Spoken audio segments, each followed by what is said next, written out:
પાદરા તાલુકામાં 3 ગ્રામ પંચાયત સમરસ થતા ધારાસભ્ય ચૈતન્યસિંહ ઝાલાએ બિનહરીફ થયેલા સરપંચ સહિત સભ્યોનું સન્માન સાથે અભિનંદન પત્ર અને પ્રથમ વર્ષની 11 લાખની ગ્રાન્ટનો પત્ર આપ્યો હતો। પાદરા તાલુકામાં 22 જૂનના રોજ યોજાનાર ગ્રામ પંચાયતની ચૂંટણીમાં 49 પૈકી 3 ગ્રામ પંચાયત સમરસ થઈ છે। પાદરા તાલુકાના તાજપુરા, નેન્દ્રા અને બ્રાહ્મણવસી ગ્રામ પંચાયત સમરસ જાહેર થયું છે।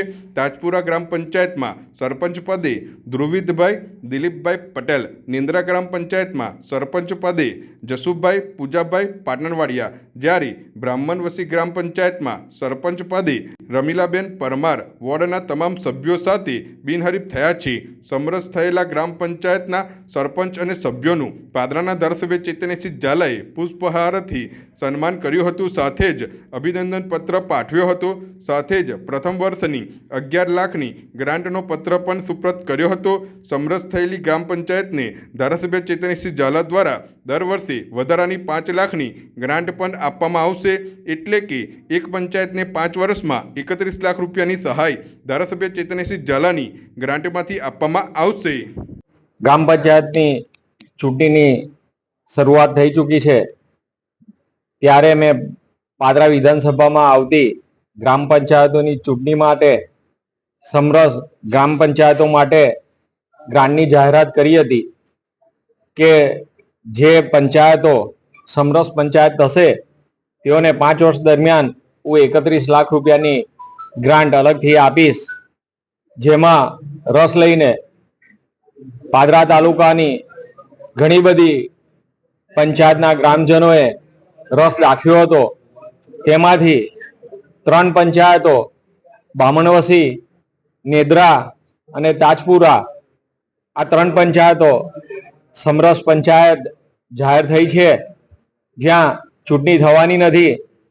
તેઓને આજ રોજ સરપંચશ્રીઓ અને સભ્યશ્રીઓને બોલાવીને મેં સન્માન કર્યું છે અને મારી જાહેરાત મુજબ રૂપિયા 11 લાખની ગ્રાન્ટનો લેટર મેં એમને આપ્યો છે અને આ કામ એ દિવાળી સુધીમાં પણ પૂરા કરી આપીશ, તેની પણ મેં બાહેધરી આપી છે। સમરસ પંચાયતો કરવાથી ગ્રામજનોમાં સમ જળવાય છે, એકતા જળવાય છે અને ચૂંટણીની અદાવતો ઊભી થતી નથી, જેથી કરીને આ 3 પંચાયતો અને ગ્રામજનો જે રસ દાખ્યો તેઓનો ખૂબ ખૂબ આભાર માનું છું। સાથે જે પંચાયતોમાં ચૂંટણી છે તે તમામ ઉમેદવારોને હું નમ્ર અપીલ કરવા માંગુ છું કે ચૂંટણી છે, ચૂંટણી તમે લડો, કાયદા મુજબ તમને લડવાનો અધિકાર છે જ, પરંતુ જ્યારે ચૂંટણી પૂરી થઈ જાય ત્યારે કોઈ દુશ્મની ન થાય અને ચૂંટણી ભૂલીને સૌ કોઈ ઉમેદવારો ભેગા થઈ ગામના વિકાસમાં, ગ્રામ પંચાયતના વિકાસમાં રસ દાખવે અને કોઈ દુશ્મનીઓ ના કરે, લડાઈ ઝઘડા ના કરે અને શાંતિપૂર્વક કાયદા મુજબ સૌ કોઈ ચૂંટણી પૂરી કરે, એવી સૌને નમ્ર અપીલ કરું છું।